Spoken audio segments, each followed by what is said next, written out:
Hello, നമസ്കാരം സുഹൃത്തുക്കളെ. ഇന്ന് നമുക്കൊരു സ്പെഷ്യൽ ബീഫ് ഫ്രൈ എങ്ങനെയാണ് ഉണ്ടാക്കുന്നതെന്ന് നോക്കിയാലോ. അതിനായിട്ട് ഇവിടെ 1 കിലോ ബീഫ് എടുത്തിട്ടുണ്ട്.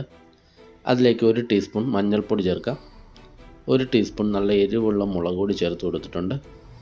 1 ടീസ്പൂൺ കാശ്മീരി മുളക് പൊടിയും 1 ടീസ്പൂൺ ഇറച്ചി മസാലയും 1 ടീസ്പൂൺ ഉപ്പും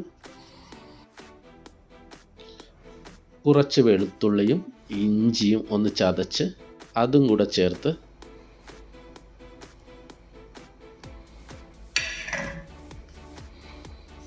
കുറച്ച് കറിവേപ്പിലയും 4 പച്ചമുളകും 2 ടേബിൾ സ്പൂൺ വെളിച്ചെണ്ണയും കൂടി ചേർത്ത് നന്നായി ഒന്ന് തിരുമ്മി ഒരു 15 മിനിറ്റ് നേരം നമുക്കിതൊന്ന് മാറ്റി വയ്ക്കാം. ഇപ്പോൾ ഏകദേശം ഒരു 15 മിനിറ്റ് ആയിട്ടുണ്ട്. ഇനി ഇത് നമുക്കൊരു കുക്കറിലോട്ട് മാറ്റി ഒരല്പം വെള്ളം കൂടി ചേർത്തൊരു 3 വിസിൽ കേൾക്കുന്നവരെ ഒന്ന് വേവിച്ചെടുക്കാം.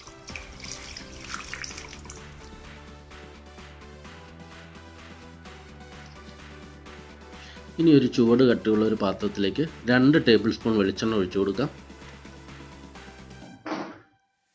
അതിലേക്ക് ഒരു 200 ഗ്രാം ചെറിയ ഉള്ളി അരിഞ്ഞതെടുത്തിട്ടുണ്ട്. അതുകൂടെ ചേർത്തൊന്ന് നന്നായി വഴറ്റാം.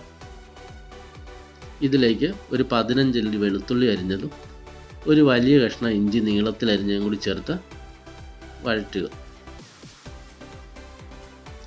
ഇപ്പോൾ ഉള്ളിയൊക്കെ നന്നായി വഴന്നു വന്നിട്ടുണ്ട്. ഇതിലേക്ക് 1/2 ടീസ്പൂൺ മഞ്ഞൾപ്പൊടിയും 2 ടേബിൾ സ്പൂൺ കാശ്മീരി മുളക് പൊടിയും കൂടെ ചേർത്ത് നന്നായി വഴറ്റാം.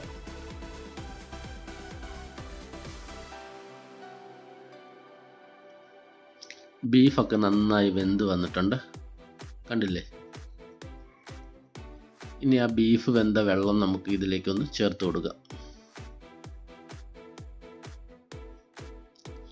ശേഷം ആ ചാറൊക്കെ ഒന്ന് നന്നായി കുറുകി ഒന്ന് വറ്റി വരുമ്പോഴേക്കും നമുക്ക് അതിലേക്ക് വെന്ത് വെച്ചിരിക്കുന്ന ബീഫ് കൂടെ ചേർത്ത് നന്നായി ഇളക്കി യോജിപ്പിക്കാം.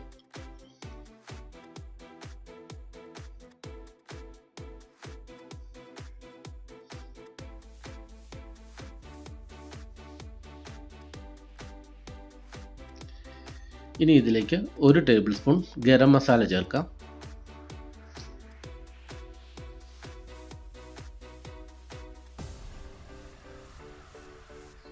1 ടേബിൾ സ്പൂൺ കുരുമുളക് പൊടി കൂടി ചേർത്ത് നന്നായി ഇളക്കി യോജിപ്പിക്കാം.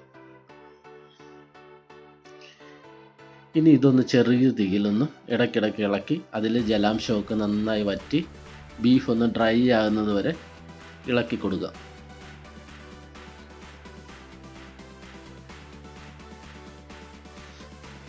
അങ്ങനെ നമ്മുടെ ബീഫ് ഫ്രൈ ഒക്കെ നല്ല ഡ്രൈ ആയി വന്നിട്ടുണ്ട്. ഇനി ഇതിലേക്ക് ഒരല്പം കറിവേപ്പില കൂടി ചേർത്ത് നന്നായി ഇളക്കി യോജിപ്പിക്കാം. അങ്ങനെ നമ്മുടെ സ്പെഷ്യൽ ബീഫ് ഫ്രൈ ഇവിടെ തയ്യാറായിട്ടുണ്ട്.